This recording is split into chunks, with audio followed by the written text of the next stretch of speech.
This is the Morning Drive Podcast from Double T 97.3, presented by Cantex Roofing and Construction. I'm Mike Hebert, owner of Cantex Roofing and Construction. Every day is game day, and we'll get it right when it comes to your roofing, construction, windows, and mirrors. Call Cantex Roofing and Construction today. Together, we are one serving you. Football Friday, presented by Abundance Energy with Jamie Lent and Joey McGuire. I'm Chuck Heinz.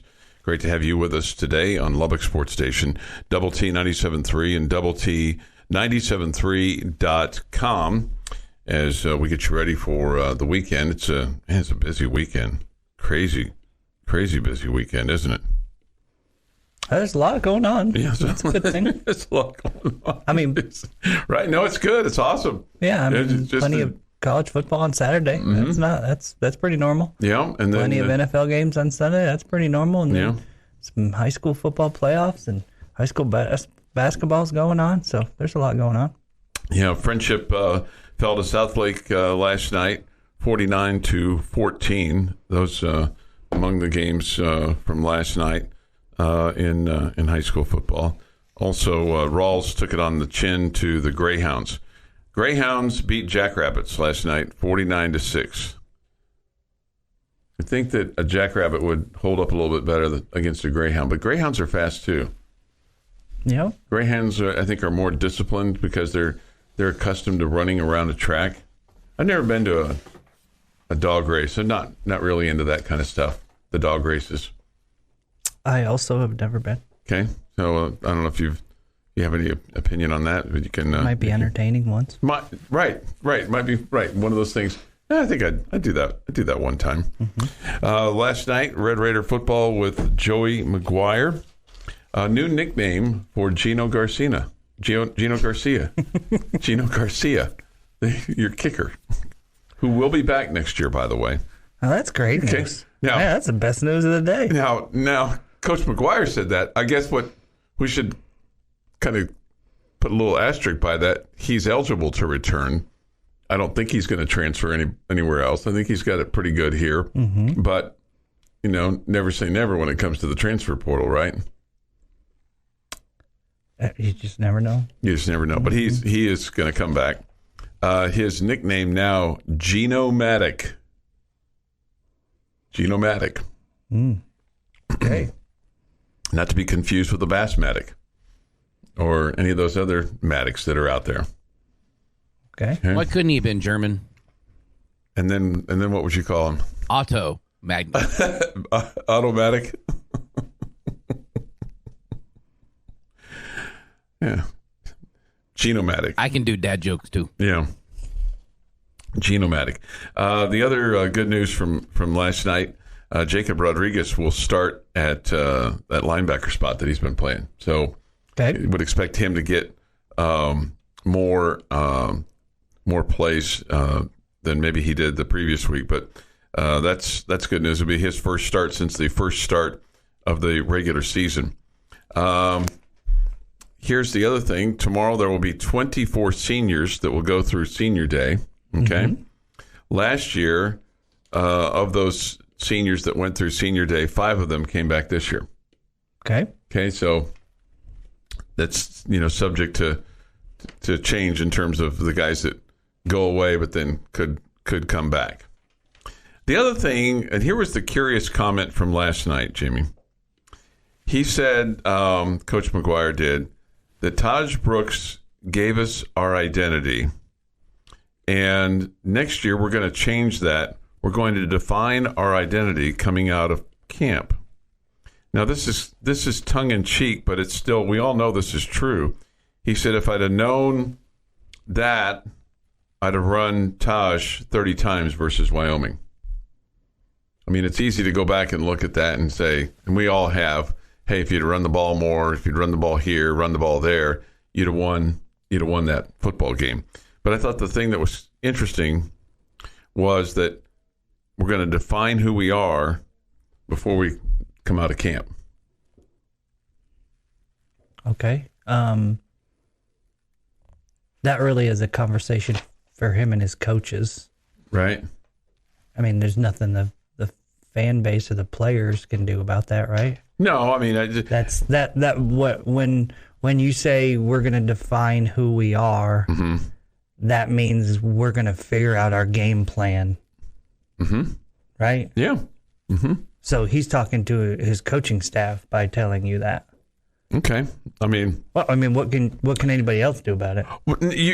Nobody else can do anything about it. I just thought it was interesting because we kind of talked about that a little bit about the fact that we didn't know what their identity was. Yeah. So I just thought that was, like I said, I just thought that was interesting. You know, when you look at that and go, okay, yeah, I think we'd all sign up for that. Yeah, it wasn't anybody else that didn't define it. I mean, it was them. Yeah, right.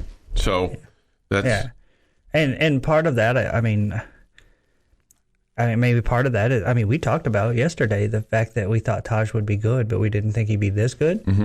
And so maybe they didn't realize, you know, how good they were going to be running the football. Okay, and so, you know, as a coaching staff kind of figures out once you start playing games, say, what are we good at? You know, maybe you would say that well, it kind of took too long for us to figure that out. Yeah. You know, and it cost you. And it kind of sounds like that's what Coach McGuire is saying there. If I'd known it, we'd have run Taj 30 times against Wyoming. I think he's saying that. I don't, you know, I guess that's probably a difficult part to, you know, just watch what you're doing in inter squads and all that good stuff and be able to figure out what we are really good at. But that's why they're paid lots of money, and sure, they're you know, not everybody gets to be a Division I college football coach. You know, it's a hard job, but you know, that's you would have. I would guess that they would have wanted to figure that out sooner. And the other thing too is, you know, you think about, you know, in the past you felt like you knew what your identity was in, you know, some of the previous administrations where you felt like, okay, this is who we are, this is what we do. But as personnel changes and as things change, schemes change, people figure out how to defend better against certain types of offenses. You got to kind of change to the moment, and sometimes your player personnel kind of changes too, and you kind of have to adapt to that as well. They're going to get Mason Tharp back tomorrow. Did not disclose what that injury was with regard to Mason Tharp, but just, you know, talked about his size and his height and how he helps them there, and then he also said how he helps Texas Tech with the run game too, and his ability to block. So they feel really good about that. Obviously, concerned about the UCF offense and what they do. These two teams have never met before. He called Central Florida the most explosive team, minus Oregon, that they have played. He also said that they're the fastest team since Oregon that they have played. So that was kind of, you know, interesting to me. He and Coach Gus Malzahn have a long relationship. They go back, both high school coaches, both were in high school coaching for 14 plus years. Each won multiple state championships. Coach Malzahn in Arkansas and Coach McGuire, of course, in Texas. He said that Gus Malzahn's stepmom taught in middle school in the Cedar Hill system. So he said that he and Coach Malzahn are close and have been close friends for quite some time. So just take that for what that's worth. So I thought that was kind of interesting. Had some other things as well. He also said this: Dadrian Taylor Demerson. He said last year if he had come out, didn't think he would have gotten drafted, but said this year he'll get drafted. They had 4 New Orleans Saints coaches there at their building yesterday, and next week the Saints general manager Mickey Loomis will be here in Lubbock to take a look at things. So cool. He's getting a lot of looks as well. 6:25 this morning here on the Morning Drive. Thoughts, comments, Yates Flooring Center chat line. Take them all morning long here on the Morning Drive on Double T 97.3 and Double T 97.3.com. It is The Morning Drive podcast from Double T 97.3 is presented by Cantex Roofing and Construction. Football Friday, presented by Abundance Energy. Yates Flooring Center chat line is open. Visual Edge IT hotline is open. Hey, Chuck and JL. Is JL okay? Is that an improved kind of nickname for you? Just just going by initials. Yeah. Okay. It's Juan's lucky lady. Juan is a frequent listener and commenter on the Yates Flooring Center chat line. Mm-hmm. We enjoyed listening to the coach's show. This is so funny. Coach had great things to say about Rabbit. Can you tell me which player is Rabbit? Thanks, guys. Love the show. Rabbit is Dadrian Taylor Demerson. And that's sometimes nicknames are used way more than the actual name that you don't really realize who they are. And like connecting the old dot-a-roos there. It'd almost be like, should they just put Rabbit on the back of his? Because Rabbit, that one is thrown around quite a bit. And J-Bug, and let's see what else. Those are the two. Those are the two that seem to kind of stick out at me. More defensive guys having nicknames. And now we have Geno-matic for Geno Garcia. And last year we had Muddy. Muddy, right. Mm-hmm. Right. Although I think Muddy was the easiest one to decipher. Yeah. Because Waters was the back on the back of the jersey. Sure. Rabbit's a little bit more difficult to figure out. Yes. It's also way easier to say than Dadrian Taylor Demerson. Exactly. Yeah. Dadrian Taylor DTD. Just trying to again connect dots. Not trying to make it any more confusing than it already is. RABB. IT. Oh, we got a T. Hey, there we go. That's where the. Huh. All right. I think it's really bad when I just think it doesn't sound good when like the national television broadcasters are calling him Rabbit.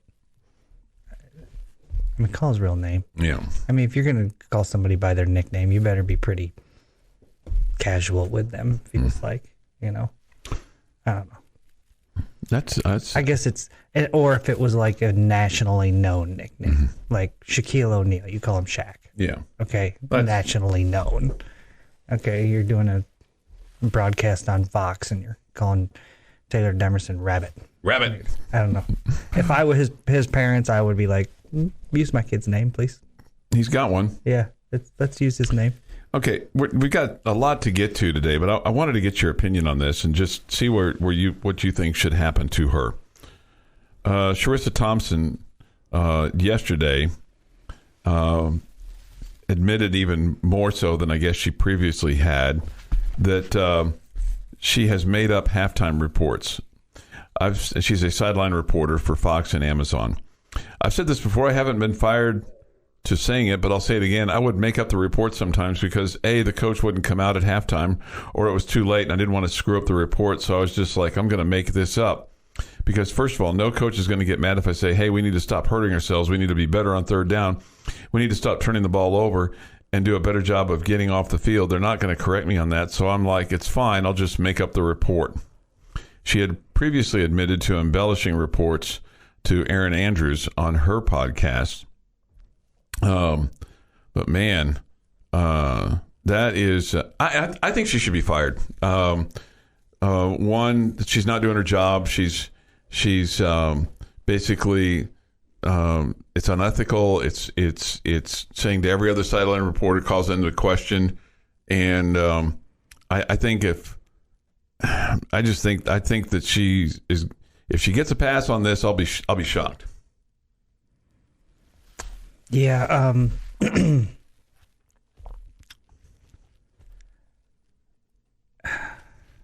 don't know how to. Let's be honest here, right? Can we live in reality and honesty? Sure. Right? Why do most sideline girls get their job? Because they're pretty. Yeah, it's not because of their journalistic integrity and their, stunning writing ability and interviewing skills or whatever. It's because they're pretty. Okay. This is not shocking to me, even one tiny single bit. It doesn't. I agree. If I'm the company that is employing her, I can't just have you sitting here lying all the time. Right. You've lost your credibility. I wonder why she felt like she needed to admit this. What's the backstory? I don't know. I don't know if she's just trying to be funny or if she just thought it was Cute. Tracy Wilson said this, and she's a sideline reporter. She's well respected. She said, this is absolutely not okay, not the norm, and upsetting on so many levels. I take my job very seriously. I hold myself accountable for all I say. I build trust with coaches and never make something up. I know my fellow reporters do the same. And I would say that she's one that I do have trust in and think highly of.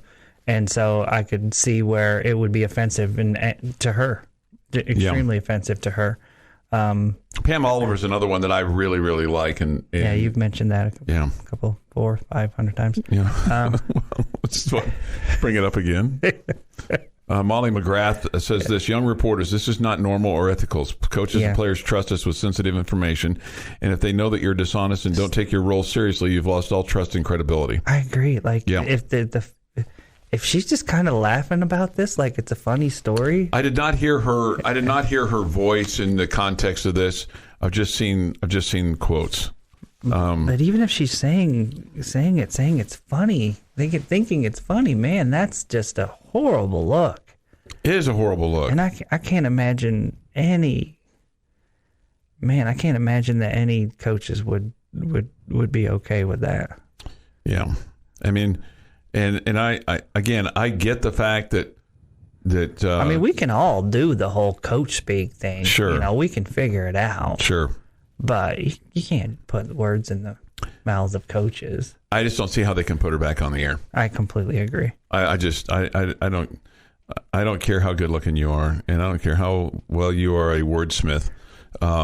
There's plenty of others that are just like you and that can do the job without lying about it. And why did we need to know this? I mean, that's the biggest issue here. Why did we need to know? She's admitting her crime. Right. How dumb do you have to be to do that? That is the absolute truth. Because she thinks that she's above it all, and that she thinks that she can just about to find out flip her hair and be okay. I mean, how dumb do you have to be to admit your crimes?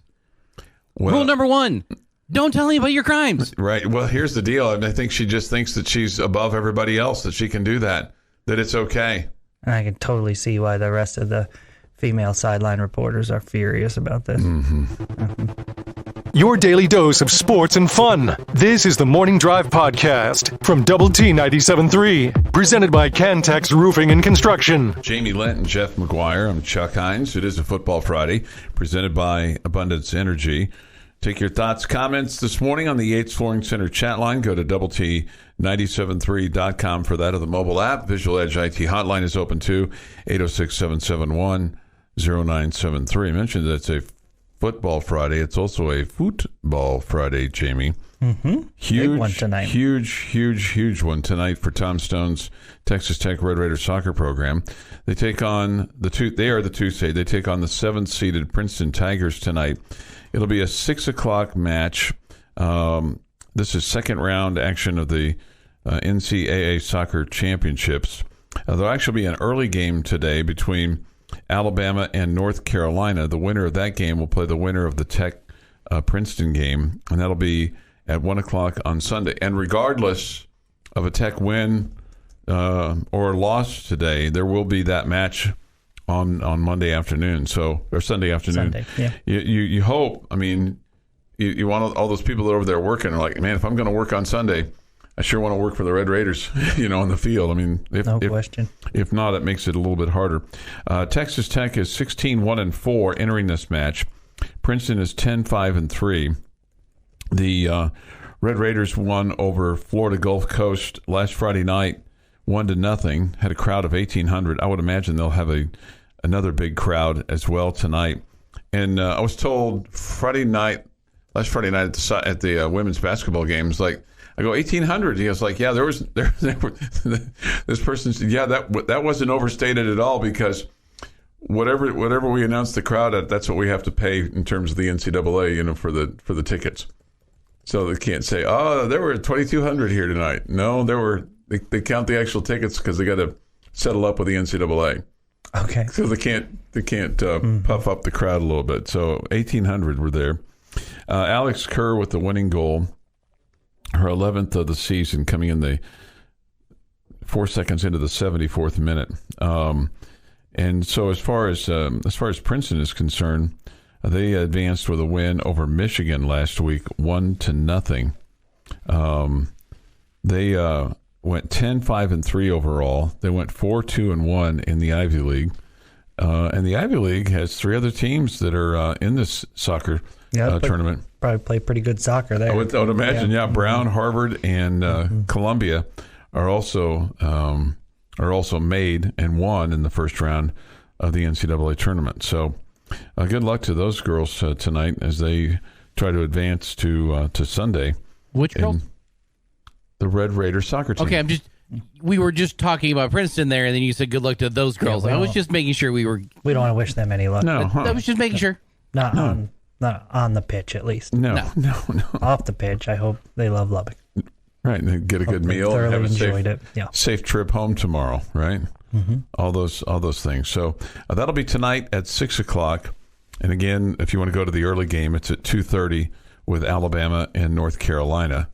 And I don't know, you hope that they can advance on to the third.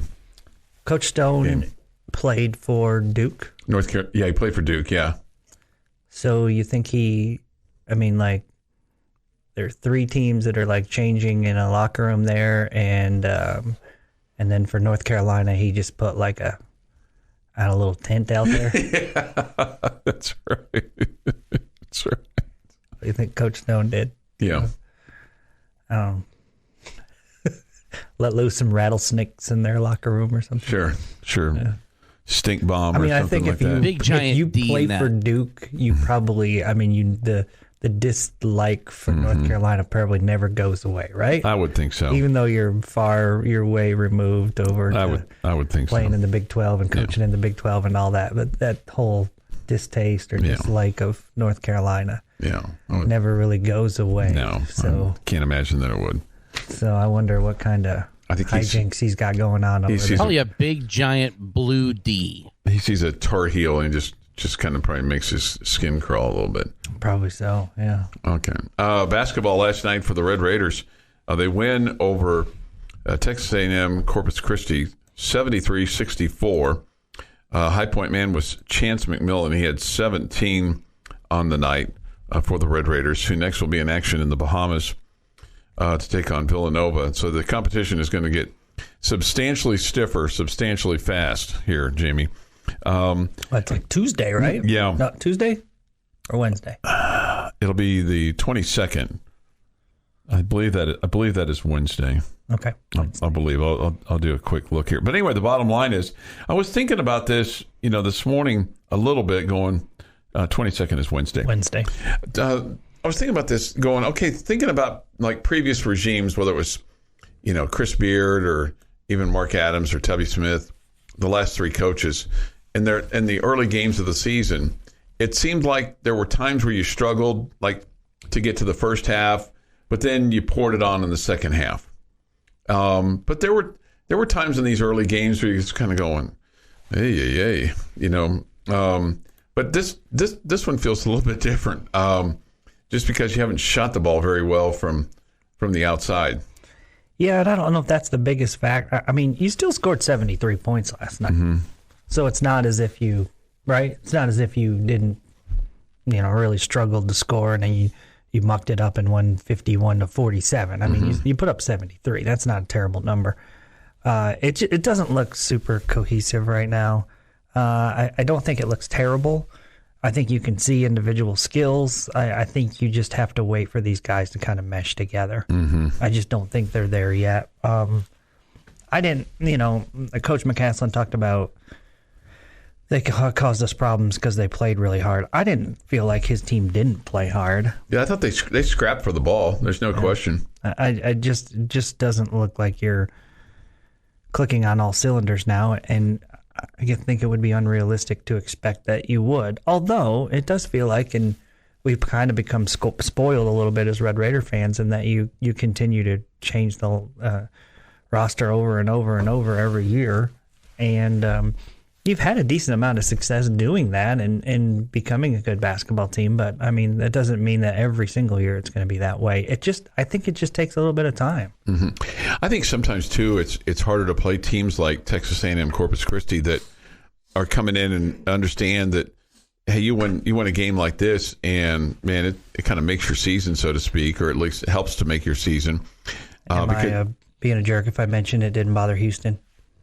No. Yeah, it didn't seem real hard for them. No. But what I was going to say about that is sometimes I think it's hard for teams that are running offense or running defense to play these kind of scrappy teams. And I'm not saying that A&M Corpus Christi played street ball last night. I think your first opponent did quite a bit, and I think you got kind of drawn into that. And sometimes it's harder to play sometimes against undisciplined teams than it is against disciplined teams. Oh, I don't disagree with that. I don't disagree with that. And but Houston beat them by 30. Yeah, no doubt.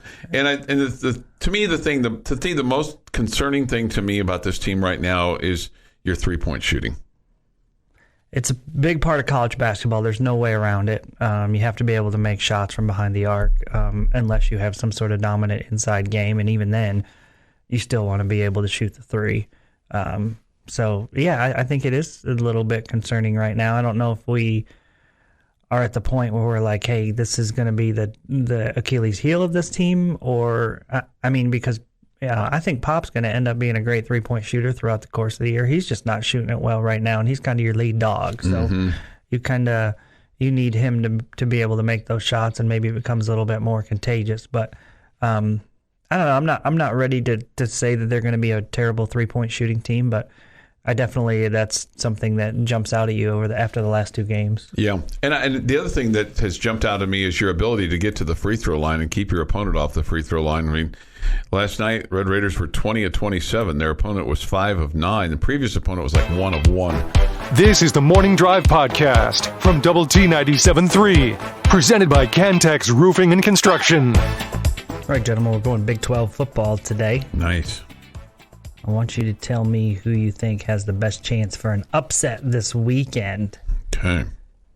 Because there are a few of them that I think would be really cool if they happened. Okay.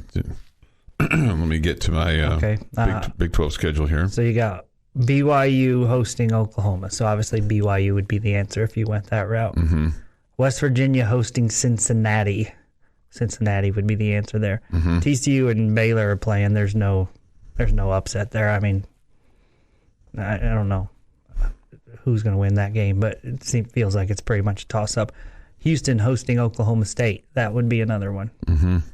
Texas Tech and UCF. Do you guys know what the line is? It's 2.5. 2.5 by the Red Raiders. But to me, that's a toss-up. Yeah. Okay. I guess you could go Kansas hosting Kansas State. Both teams are ranked, but I would think it's an upset if Kansas wins. Yeah, K-State's favored by 9.5. So, yeah. so that's crazy. That's a lot of points. Number. Yes, it is a huge number. Do you get Jason Beam back or no? No. You got the third stringer. That's the last that I heard was the third stringer is going to start. Iowa State hosting Texas. That's the one that's the most 7.5 intriguing to me. Okay. Which team has the best chance for an upset? Okay. I think it's Cincinnati and West Virginia. You were going to go there. I think Cincinnati beats West Virginia tomorrow. I don't think West Virginia can handle their success, and I think that this will the drumbeat. And I'm going to root for West Virginia in this game, but I just think that until you get over that hump and prove that you can win a game that you're supposed to win, it makes it's hard. So I'll take Cincinnati over West Virginia. Trying to decide between Oklahoma going to BYU. If this game was at a neutral site or the other way around, it wouldn't even be on the radar. You'd pick Oklahoma hands down? Yeah. But it being at Brigham Young, that gives me pause. And Oklahoma State at Houston with Dana coaching for his job. It's going to be a huge game for them there. And the knowledge that both of those two coaches have for one another, I could see that upset happening, especially with how Oklahoma State played last week. I think I'm going to go BYU beating Oklahoma is the most likely of those two. Wow. But I wouldn't be shocked to see Houston beat Oklahoma State. BYU is a 24-point underdog.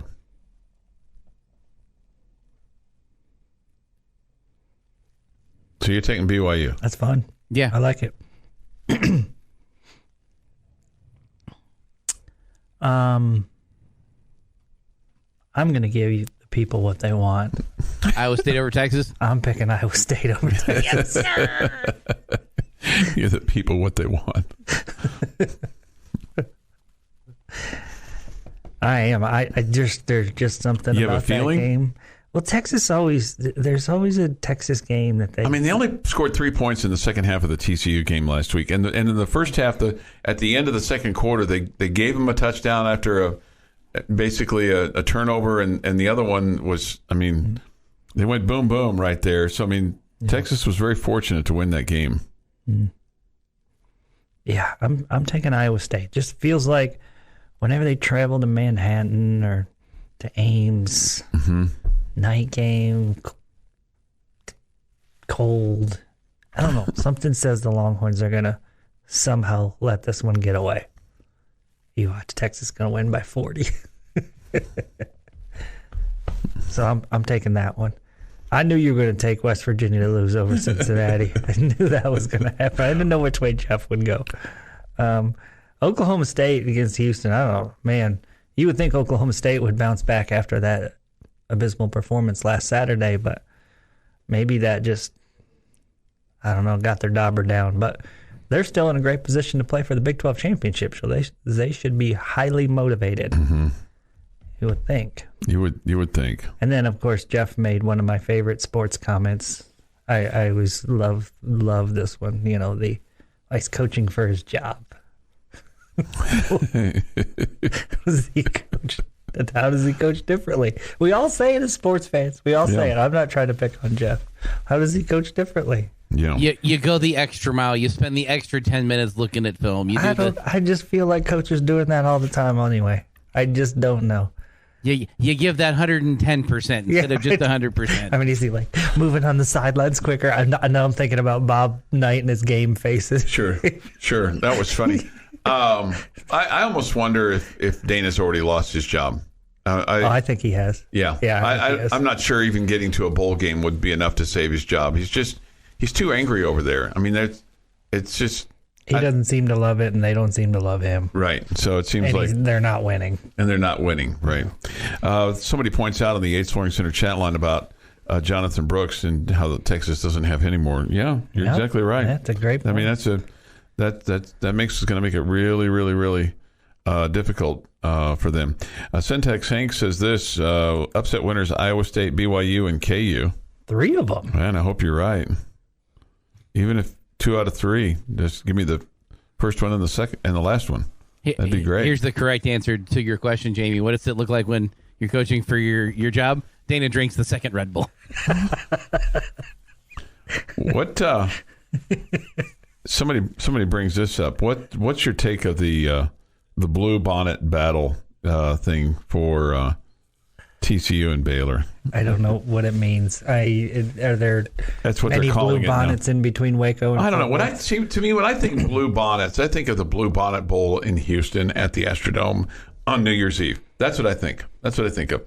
And the Houston Cougars, under Bill Yeoman, always played on New Year's Eve in the Blue Bonnet Bowl against somebody at the Astrodome. I mean, my take on it is it's TCU and Baylor. It doesn't really affect us. Couldn't care less. So I don't care what they call their game. Okay. I call it I wish both would lose bowl. Okay. That's fair. I guess I'll be rooting for Baylor this weekend. I don't know. In games like that, I always have to get into the game and watch to see where my heart takes me. And there'll be a play that'll happen. I'll be like, nope, I want you guys to lose now. Yeah. That's how that was the play. Now I want you to lose. Or some defensive back will watch a ball be thrown 30 yards out of bounds, and he'll start pumping his chest, and I'm like, I want that guy to lose. The Morning Drive podcast from Double T 97.3 is presented by Cantex Roofing and Construction. Lubbock Sports Station, Double T 97.3 and Double T 97.3.com. We come to you this morning, Jamie, Jeff, and I, from the First United Bank studio. It is a Football Friday presented by Abundance Energy. And we got football on the airwaves tonight. We got Lubbock Cooper taking on Aledo. Aledo's pretty salty. We know that. That'll be at 7 o'clock tonight as the kickoff from Memorial Stadium there in Wichita Falls. And remember, officials, Aledo got one. A call from you guys a couple years back. So, I don't know. Maybe a call or two that could swing towards the Pirates would... Yes, it would be appreciated, and two, it would seem due. Okay. Is that fair? Do, sure, yeah. Do. So let's make good on that. Yeah.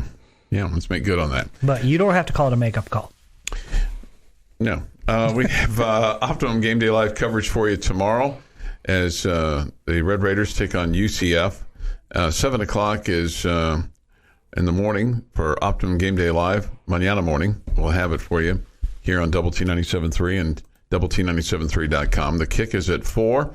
After the game, it's the Double T 97.3 Coors Light post-game show from the Overton Hotel and Conference Center.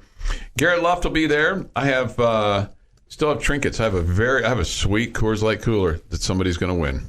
Okay. Do you give one away every week? I think I had 5. Okay. I had 5, and I've given away 4. And I've had these nice little go coolers, like the kind of little kind of carry with you, and then koozies. I've had sunglasses. I've given all that kind of stuff away, and I'll have more of that for the post game tomorrow. Nice. And generally, handshakes. And handshakes. Business cards. Conversation, of course. Okay. Of course, I'll have a business card on me. And handshakes, and I'll be the guy in the Double T 97.3 shirt with the Coors Light in his hand. So that's part of my role. I've got the NASCAR Chuck. I've got the guy over at the gal over at I've got the gal over at the Overton. I'll tell her today when I see her because the guys will be there. Dickens and Gus will be there today. Is there anything in it? Oh yeah, okay. Coors Light in. Yeah, I just didn't know if you were just repping the brand. Or no, I'm actually consuming it. Because when I was in college and I would go to the club, I would buy myself a beer. Oh, a beer? And just so I didn't have people all night long trying to buy me one and get me. Gotcha. Like, I'm good. I got one. I carry the same one around all night long. Well, I have never have a single drink of I have my gal over the Overton. I'll tell her today. I said, when you see me on Saturday, you bring me a Coors Light, okay? So she's... Don't be late. Don't be late. Don't be late. Don't you know who I am? Spray me one. I take care of her very well. Just bring me a Coors Light. I'll be good. I cannot have any today because I've got a Lady Raider basketball game. Don't ask me if I found everything okay if I didn't. Tyson says this. I swear it's a life goal to get a business card from Chuck. Hey, bring it on, Tyson. Come on. Come over to the Overton tomorrow night after the ball game. It's great fun. I'll tell you that Thursday night after the TCU game, man, that place was rocking. It was going. It was on. People in this town love to beat TCU. It was going. It was going. So look forward to seeing everybody. Garrett Luft is your humble host. He'll and I'm if we win the ball game tomorrow, I'm going to make sure everybody knows that we won the ball game tomorrow because sometimes he's you have to remind him, hey, we did win the ball game. I know that maybe things didn't look quite the way that you wanted it to look. Sometimes he's a coach at heart, right? Because he was a coach.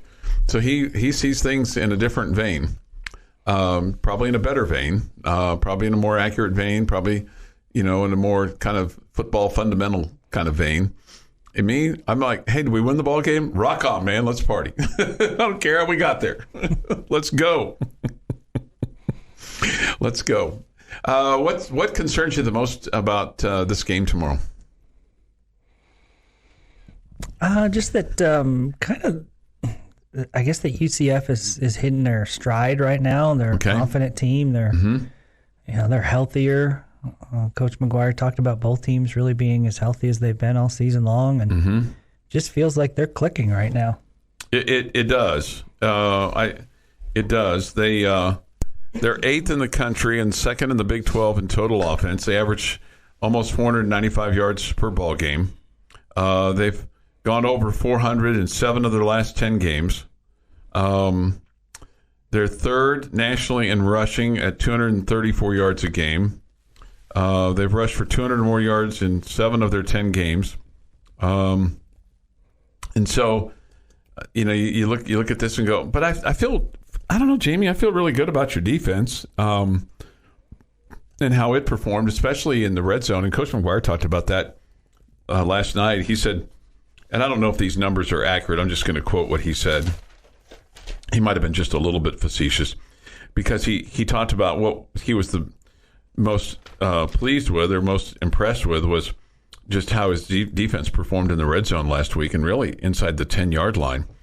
He said, last year we were ranked 9th in red zone defense. This year we're like 98th. No, again, I don't know what the specific number is, but he was really proud of how they played in the red zone, how they created a turnover. And he said just to be able to stand up and make KU kick field goals was huge in that ball game last Saturday in Lawrence.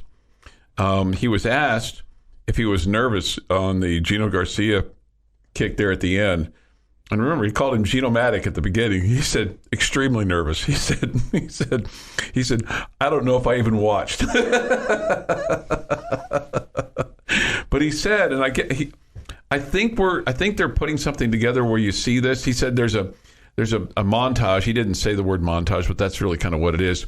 A video of him leaning, and then of Patrick Mahomes leaning with his wife, leaning, when the kick was up because Mahomes was on the sideline, and he just said it was really cool. Because it's really cool because we showed the team that. He goes, I think we're going to put that out there, but I'd love to see that. Just the way that everybody's kind of trying to coax that kick through the pipes, right?